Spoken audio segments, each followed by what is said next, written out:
My name is Christine Piven. I'm Deputy Chief of Staff to the Mayor, and I'm also the Project Director for Philadelphia's My Brother's Keeper. Many of you may already know me because I probably called you 3 times, emailed you another 10, or otherwise hounded you over the last 7 months about My Brother's Keeper. I thank you for your patience, your partnership, and your dedication to this work.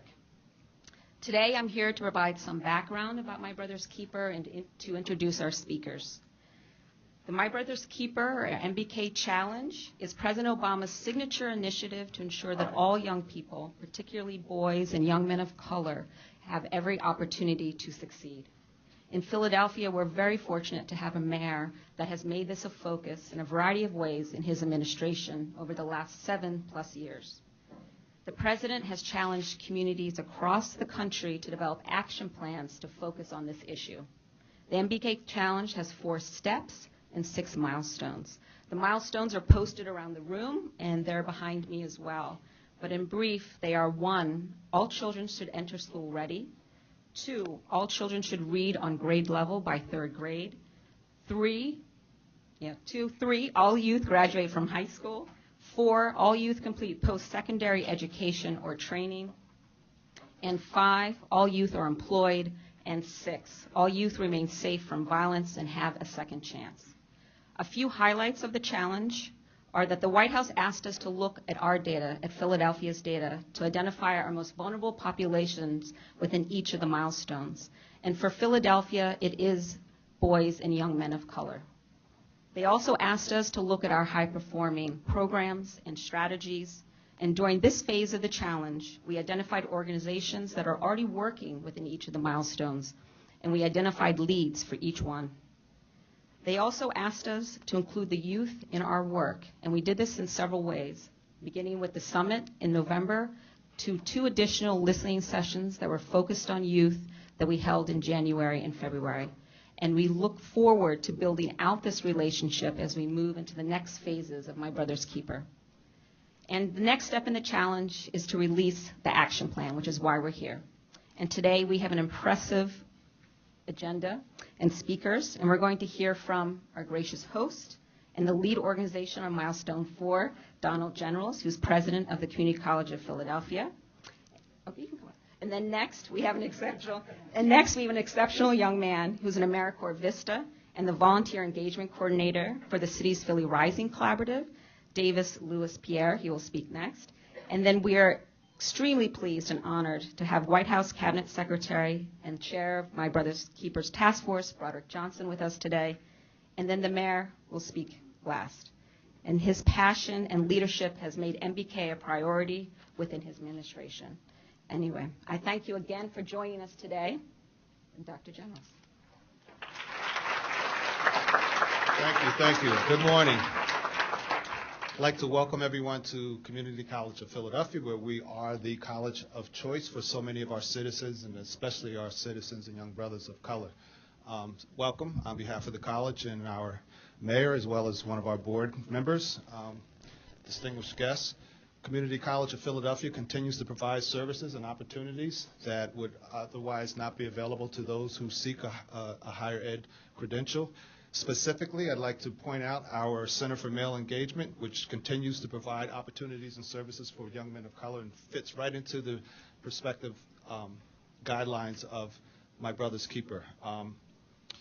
We have, over the last couple of years, graduated about 37 CME students, and we are targeting to graduate 48 others this May. So they're doing a wonderful job, and I believe some of them are in the audience, and they should be given a round of applause for their efforts. I don't know where they are, but I know they're here. They're very dynamic young men, and they provide a vibrancy to this college that we would otherwise not have. So without further ado, I'd like to introduce our first speaker, and that's Mr. Davis Lewis Pierre, who will come to you and give greetings and give perspective on My Brother's Keeper. Thank you. Have a great day.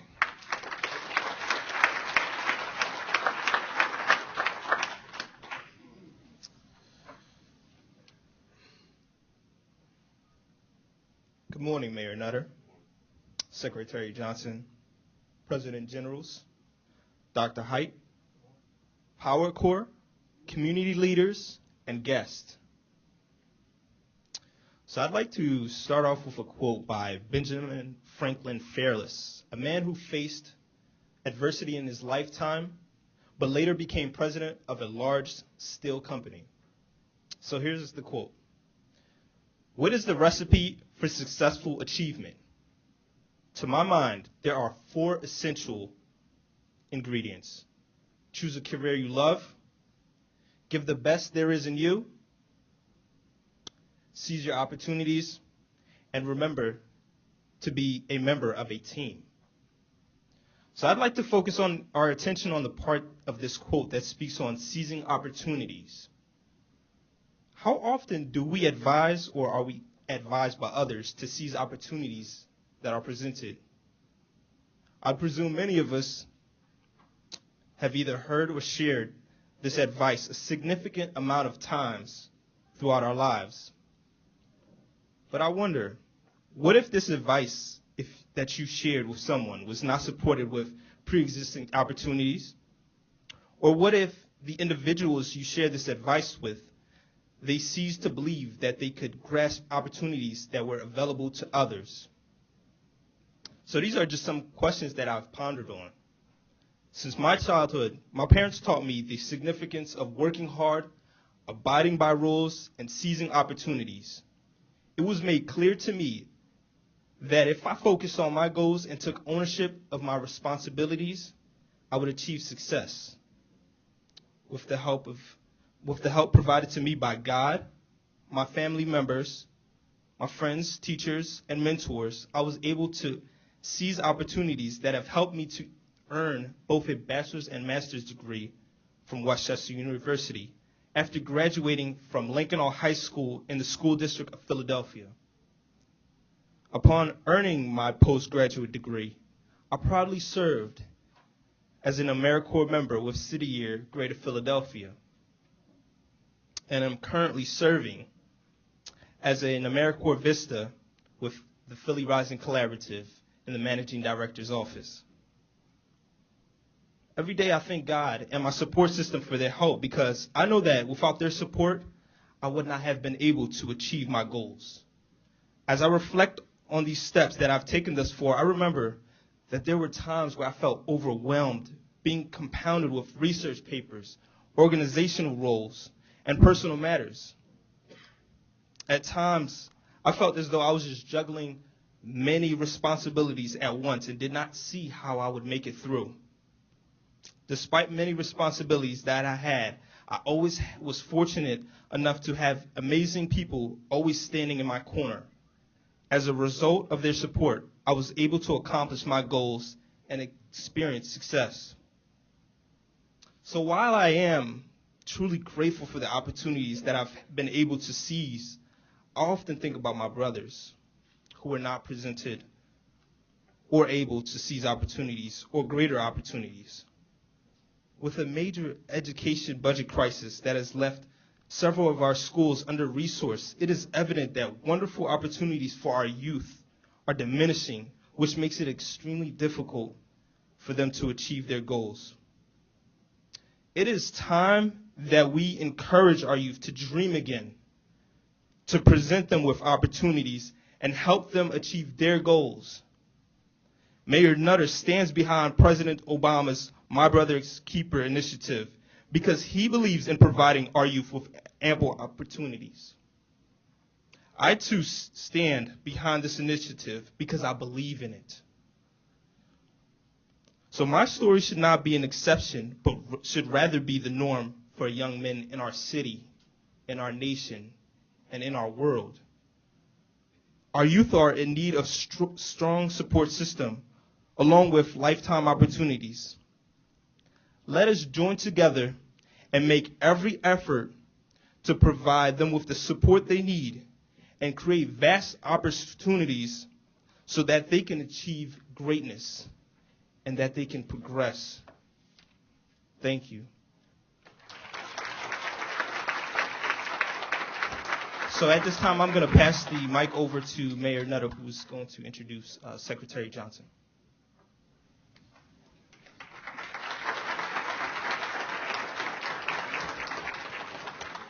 Good morning, everyone. And Davis, thank you very, very much for sharing your story, but also for your support of the work. And whether through City Year or now Philly Rising, you are clearly an example of the kind of young people that we need here in the city, and you're a wonderful role model. Please give Davis another big, big round of applause.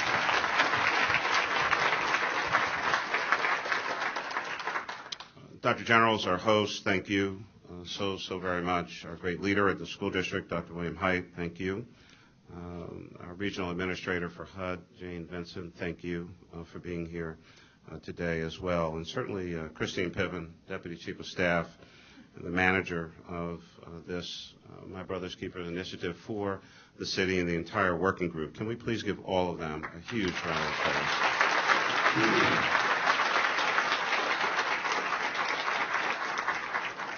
As David mentioned, I'm going to come back shortly for my own remarks, but at the moment I want to talk about Broderick Johnson, and we're deeply appreciative of President Obama having appointed Broderick Johnson as Secretary to the President's Cabinet.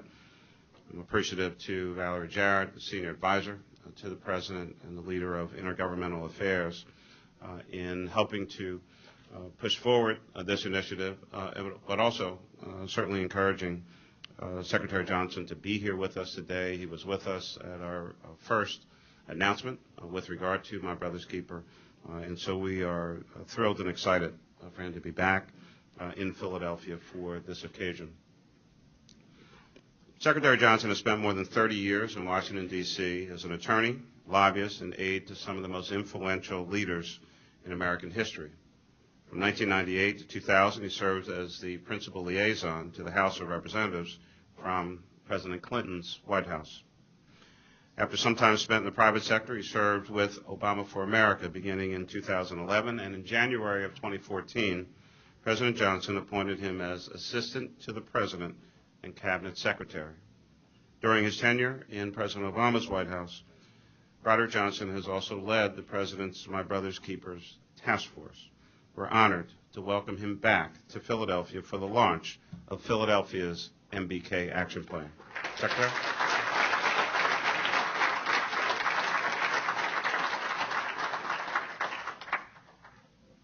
Good afternoon. Good morning. No, I know it's still morning. just it's afternoon somewhere. Yeah, that's right. It's very, very nice to be back here in Philadelphia again. As your great mayor mentioned, I was here in June for really what was a kickoff event for MBK, and I grew up in Baltimore, so Philadelphia and Baltimore are very similar, but Philly is especially dear to my heart because I have family here. All of you are part of my family. I feel that now, but my blood niece is here. Carnisha works for the mayor. She's involved in some pretty innovative programs here involving transportation and cycling. I'd like to say I taught her how to ride a bike for the first time in her life, but that wouldn't be quite true. So I'll be honest, but I just want to say it's great to be here with my niece, and I love you very much, and you inspire me every day. And in fact, you're making me nervous now, so which is the first time I've ever admitted that to her, but it's very, very true. Thank you very, very, very much for having me here with you. And your mayor is an extraordinary figure, an extraordinary leader, and he is going to continue to be a great leader, I know, here and across the country. But the legacy that he is establishing and leaving here in Philadelphia around MBK is extraordinary, and he deserves incredible credit for the work that he's leading here in Philadelphia along with all of you. So when I was asked to be here in Philadelphia today, I had to say absolutely, and so they cleared my schedule, and I'm very, very pleased to be here. Thank you for inviting me, Mr. Mayor, and for making sure that Valerie Jarrett reminded me that I should be in Philadelphia today.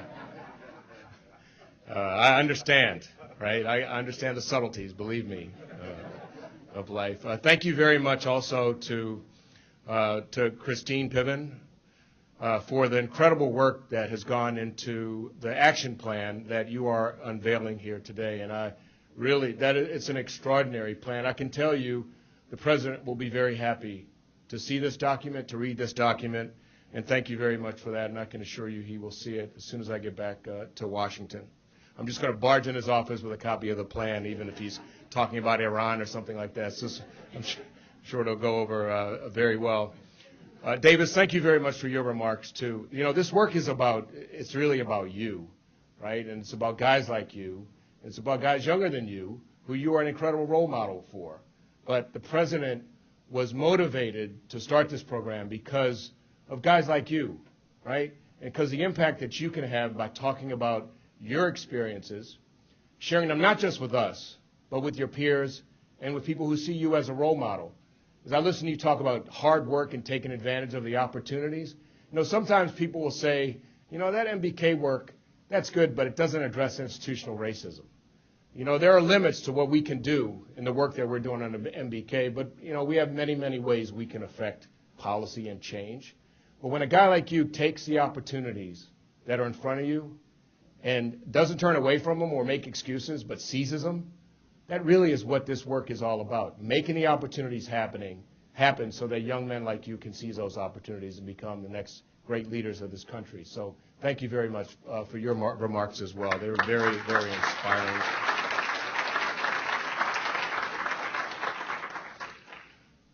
It is really something.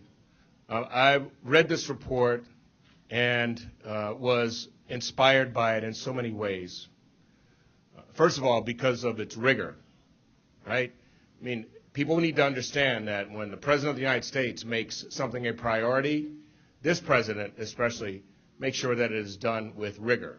So it's not like MBK can kind of get it. We can kind of do the work. We can leave it for others to do later, but we'll do a little bit here and there. No, this is about rigor. And so this report reflects that here in the city of Philadelphia, as well as data. There's a lot of great work that a lot of people have been doing around these issues for a long time. But if we don't focus on the information, if we don't focus on the real hard data that tells us, first, what the problems are, right, so we can understand it comprehensively, but second, and most importantly, what the solutions are that can change things, and how community leaders across Philadelphia and the nation can also buy into those changes by knowing what needs to get done, that is so incredibly important. When the president brought me on board to do this work back about 13 months ago, and he said, you know, the cabinet secretary role, that's enough work for one person to do, but Broderick, I really need you to lead MBK as well.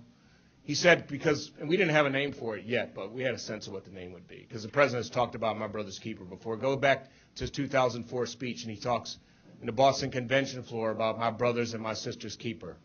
Nevertheless, he said, look, I want to do something big, and I want to do something bold about the challenges that face boys and young men of color especially.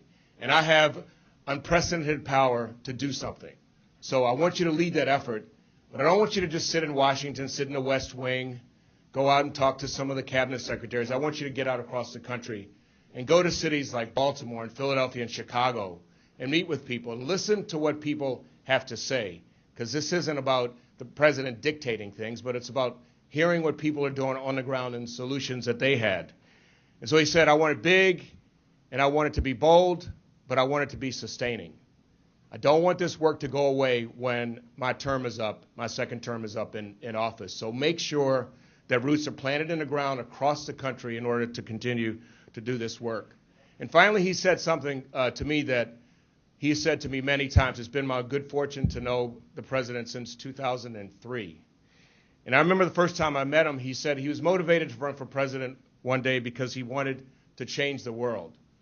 So he has said over and over and over again, let's use MBK and many other things that he has led to change the world. And so that's what you all are doing here in Philadelphia in your own way. Not just changing the city of Philadelphia, but helping to change the world. Because believe me, this report and the work that you are doing is a model for what will be done across the country.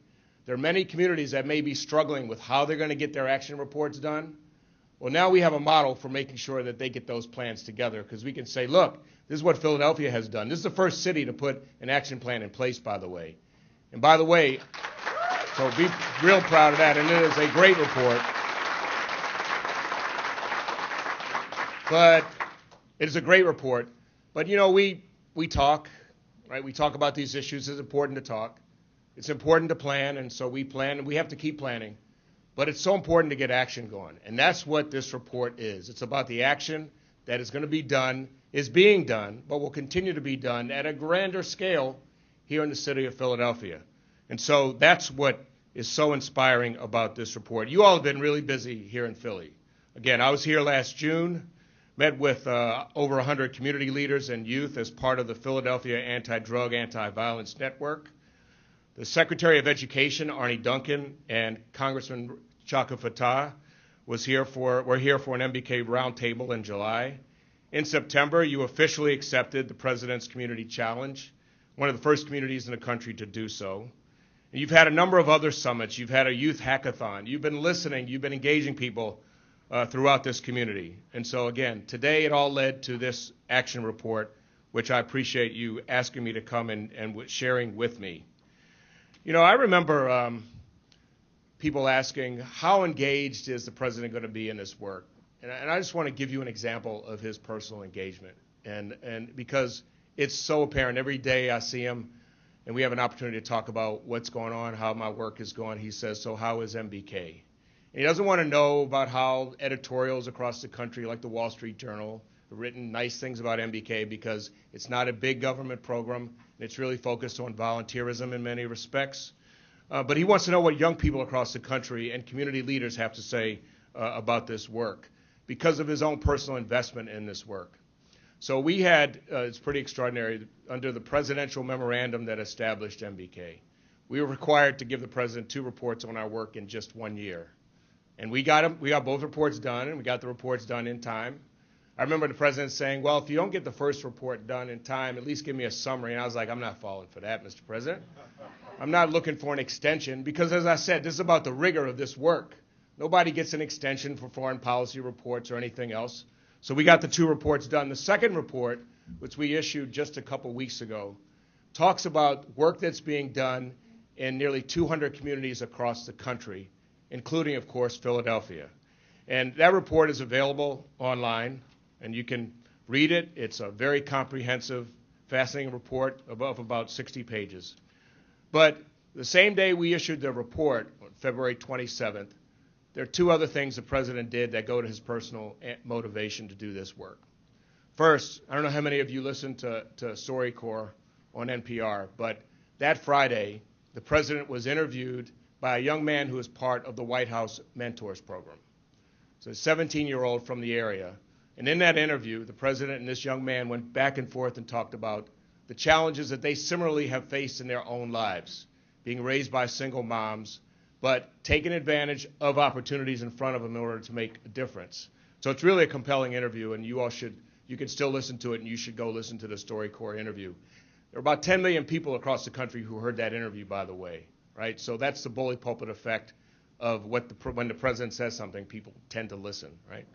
The second thing that happened that day, though, was the president had lunch with 18 young men from the area, the Virginia, Maryland, and D.C. area, who are part of the White House Mentors Program. See, because we have to walk the walk. And we're calling for tens of thousands of mentors across the country. We can't not have a program in the White House for mentees. So the president that day spent 90 minutes having lunch with these young men. And they talked about their plans for college, how their junior and senior years in high school were going, how their dating lives was going. The president gave them a little bit of advice about how to make sure they were, doing the right things in order to hold on to their girlfriends and the like. It was really a pretty extraordinary exchange. A young man asked the president what it would take to become Attorney General of the United States one day. And the president, as he does, and you know this, Mayor, the president's very practical. So he's like, well, you're not going to be Attorney General at 25. So this is what you got to do to maybe be Attorney General by the time you're 40. This is a 17-year-old. So it sounded like a long stretch of time. You got to go to law school. Then when you graduate from law school, you got to become a local prosecutor, and maybe you'll get to be a U.S. attorney. And then by the time you're 40, maybe you could be Attorney General, right? So that was great, and it was practical, and I don't think the young man was at all discouraged. But that night, when the president spoke at an unveiling of a portrait of the Attorney General, Eric Holder, who is deeply involved in MBK work, not surprisingly. When the president spoke that night about Eric Holder, he talked about this young man asking him what it would take to become Attorney General of the United States. And again, I would urge you to go back and look at the video of this set of remarks by the president, because the president became very emotional. And he talked about this young man aspiring to be the Attorney General of the United States, not president, not a CEO, with all due respect, not a mayor, but the Attorney General. And what that said then about that young man's aspirations being broader than he may have ever imagined, but also what it said about the Attorney General of the United States, right? And while we're trying to get his successor confirmed, right, Republicans seem to love the Attorney General of the United States as much as other people do. I know I love the Attorney General of the United States because he's been an incredible inspiration to me, which started for me, by the way, because of Philadelphia. You all probably heard of the organization Concerned Black Men, which started here in Philadelphia with firefighters and police officers. Well, Donald Temple, who is, his name's probably famous in this town, or at least his uncles are, started a program in Washington, D.C. back in the mid-'80s around Concerned Black Men. And that's how I got to meet the Attorney General of the United States, because of his work and our work together on improving the lives, especially of African-American kids. So now, in this work, I get to do this on a scale that involves the resources, the vast resources, and the bully pulpit of this president. So this work is incredibly inspiring, but you know what? It doesn't matter unless the kind of work that you all are doing here on the ground is really the centerpiece of the work that's being done. So on behalf of the President of the United States, and I can tell you confidently, on behalf of the President of the United States, thank you for launching your action plan here today and for the work that you will do in not just the months ahead, but the years and the decades ahead to improve the lives and our life outcomes for young men like this young brother here. So, Louis, thank you for inspiring us to do this work, man, and for having me here today. So, God bless you, and again, thank you.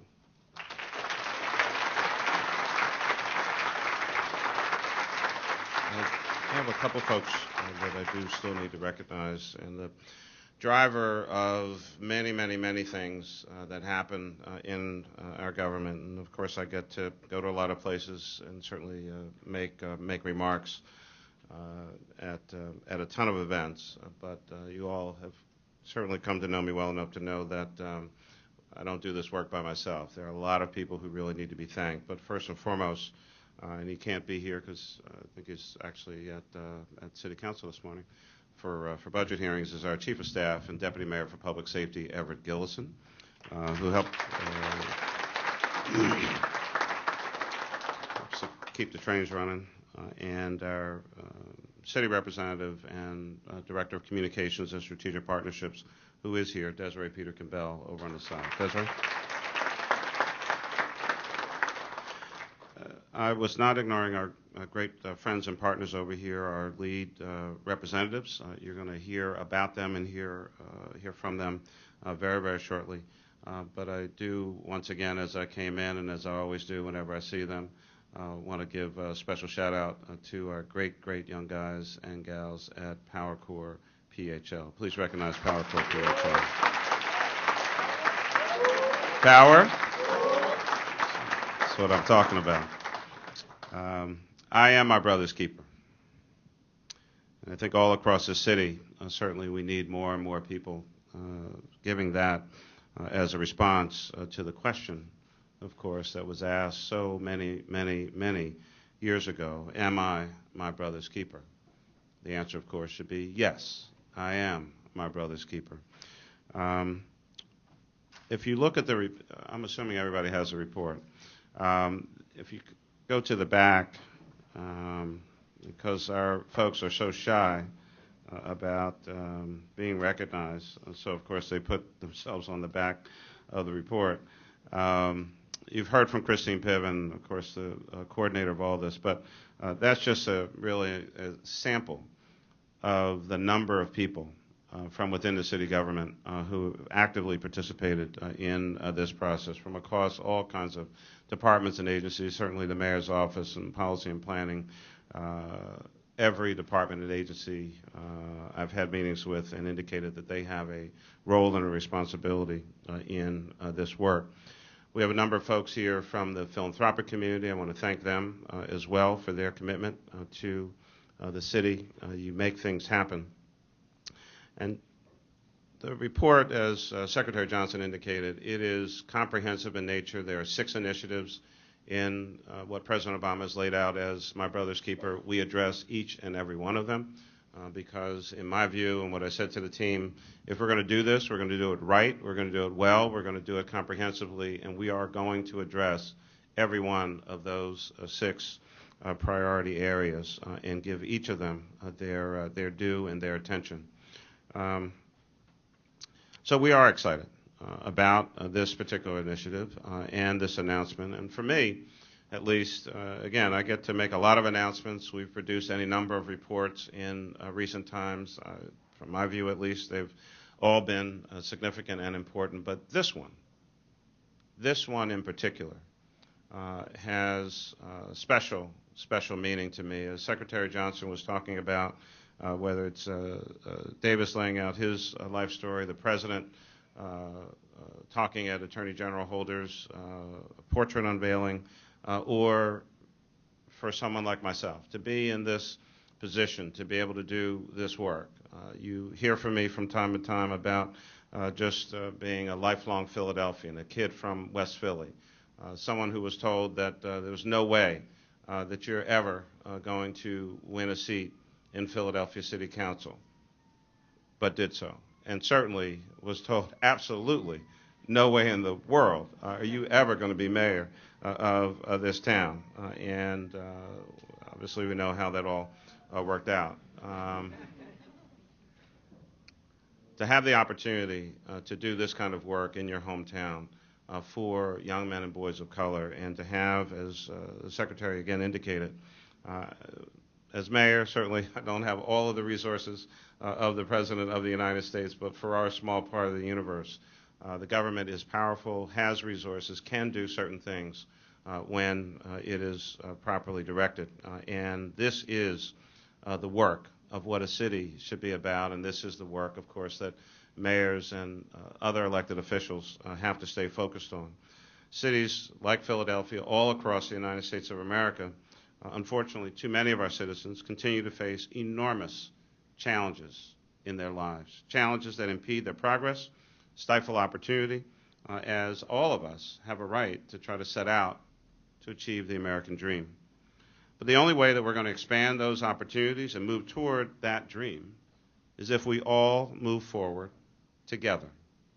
Last September, again as mayor of this great city, I readily accepted President Obama's call for cities to lay out the groundwork for their own My Brother's Keeper initiative. And I want to ask that we recognize President Barack Obama and his passion, his commitment, his focus on this particular issue and challenge, unlike any other president in the history of the United States of America, on issues that are the driving issues in so many cities across our country. Let us please recognize President Obama and his great work.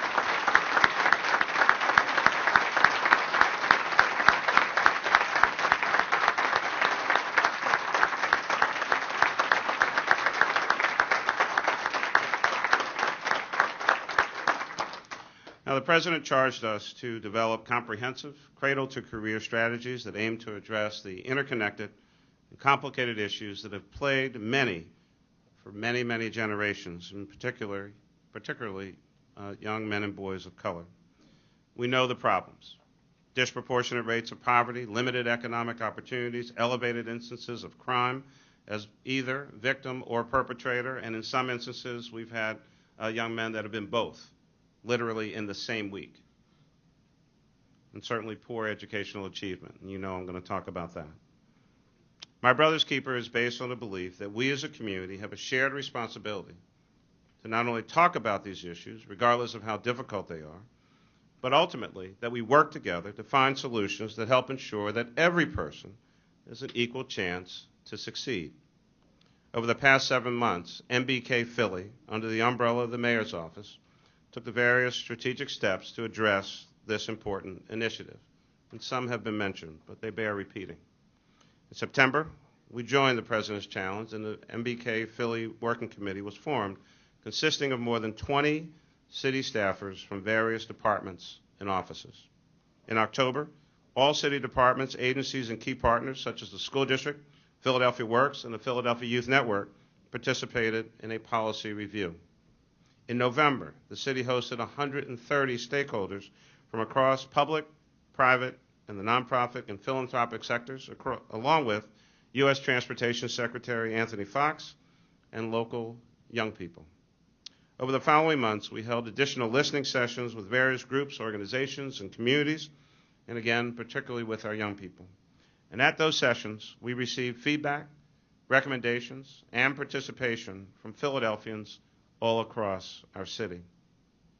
In February, I hosted a summit on youth safety with the Youth Violence Prevention Collaborative at Temple University. Many of you were there. And so today, on behalf of all Philadelphia MBK participants, I am excited to formally release the Philadelphia My Brother's Keepers Action Plan. This blueprint outlines our collective ongoing efforts to improve the outcomes for young people while providing a necessary and sustainable platform to continue the work ahead. There is no one solution. There's no one person. There's no one department. There's no one agency. There's no one group that will be able to do this work by themselves. It will take collective action, collective imagination, innovation, creativity, and energy. Again, no one group can tackle this challenge without the help, coordination, and dedication of others. And why would you want to anyway? But as the mayor of this city, I believe I have a specific duty to address these particular challenges.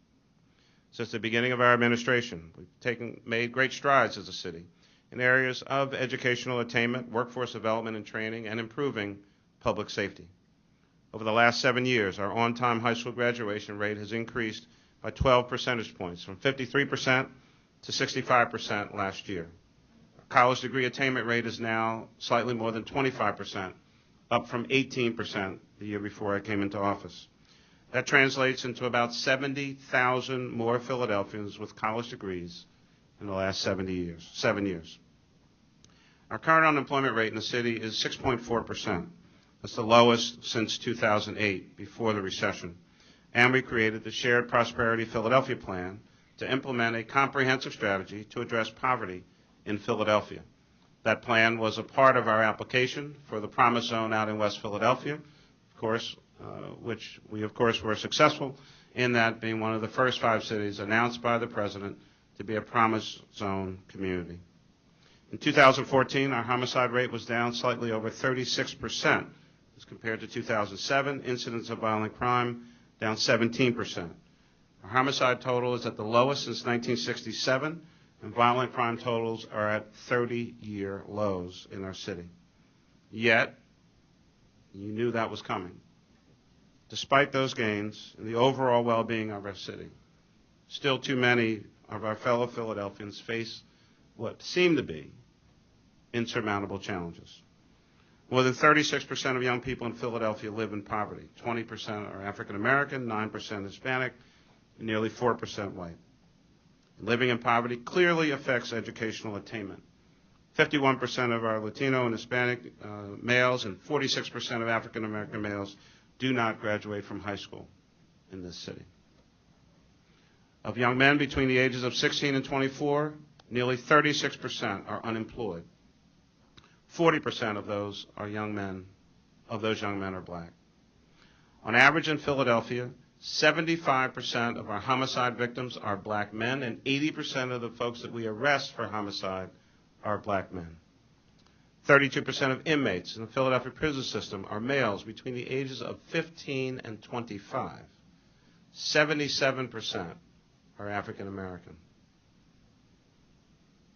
These are not just numbers on my sheet of paper. These are not just statistics.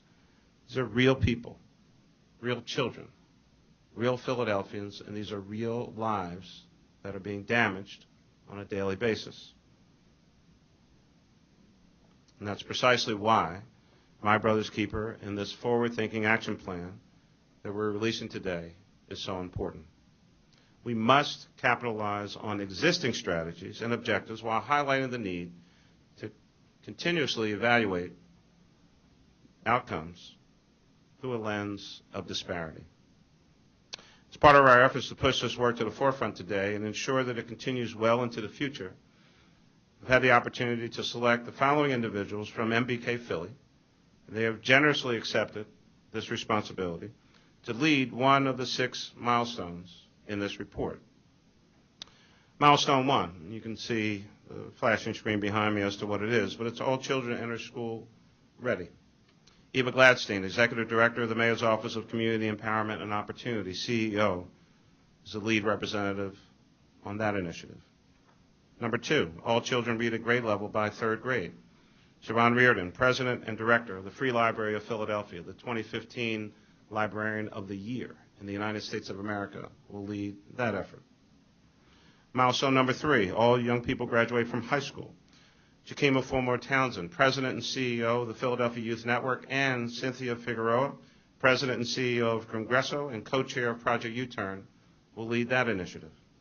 Milestone 4, all youth complete post-secondary education or training.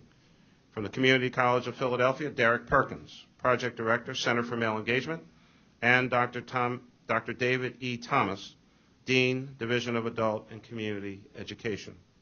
Milestone number 5, all youth are employed. Stephanie Gambone, Executive Vice President of the Philadelphia Youth Network. And milestone number 6, all youth are safe from violence. Linda Rich, Director of Education and Consultation, Center for Nonviolence and Social Justice. Additionally, the School District of Philadelphia and members of our faith-based and philanthropic communities will have a huge role to play in this effort. Let me give some last comments about new initiatives. Now, obviously, all of these are common sense and basic goals. But as I say, some days common sense is not all that common, and sometimes we make the very easy tremendously difficult. And while we know the path forward may take time and that we may encounter many obstacles, we will remain committed to the idea that future opportunities should be available to all and can be achieved by all, including our young men of color. I and we are not going to give up on them. They deserve better. They matter. All of our children matter, and as adults, it is our responsibility to help them in every possible way. And that's why I've included in our FY16 budget, which budget hearings start today, to increase investments in programs that have been identified to reduce disparities. In this year's proposed budget, a couple examples. Read by 4th grade. A citywide grade-level reading strategy will receive a $1 million investment. I proposed $3 million in new money to invest in creating summer jobs for youth for Philadelphia Parks and Recreation and other departments. And I've also proposed an additional $3 million increase to support for Community College of Philadelphia, working with Dr. Generals to ensure that there is no tuition increase for the 2015-2016 school year. As I've said before, the issues our city faces, violence, poverty, lack of opportunity, are all interconnected. Many, unfortunately, are intergenerational and will take some time. We will address poverty, and when we address poverty, it moves the needle in creating more education and opportunity and reducing violence in our communities.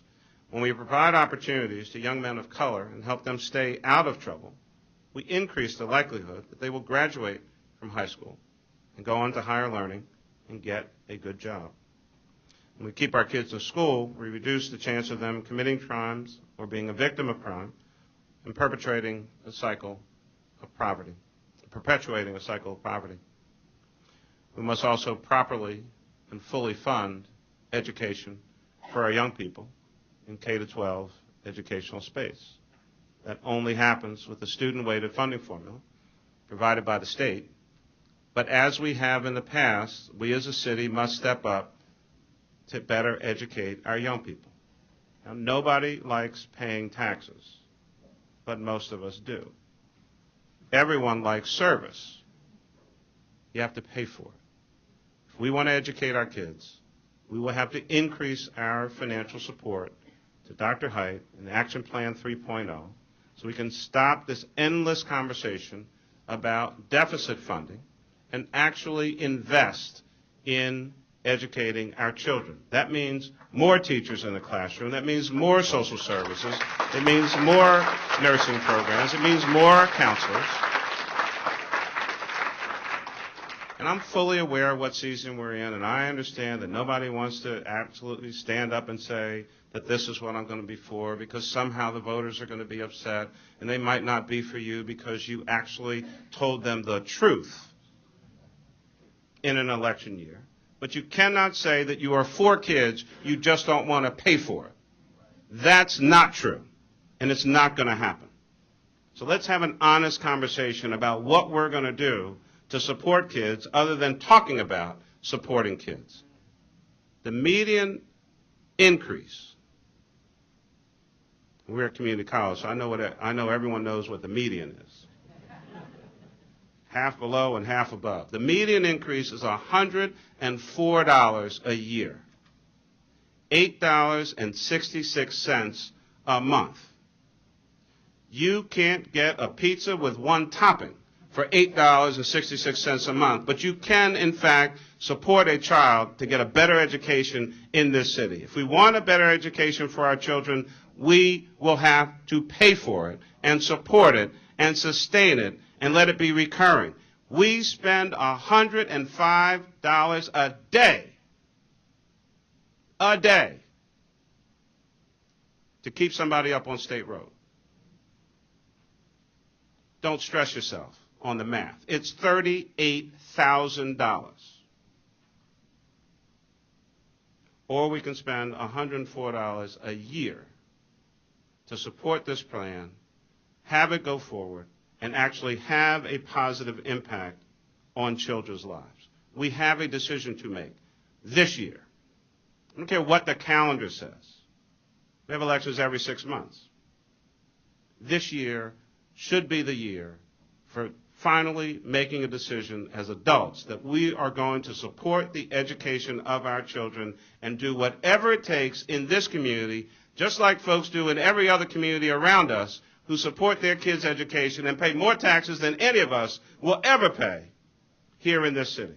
Right now, this year, let's cut the nonsense and support these children. I spend 30% of our city's budget on public safety. Police, prisons, courts, probation, district attorney.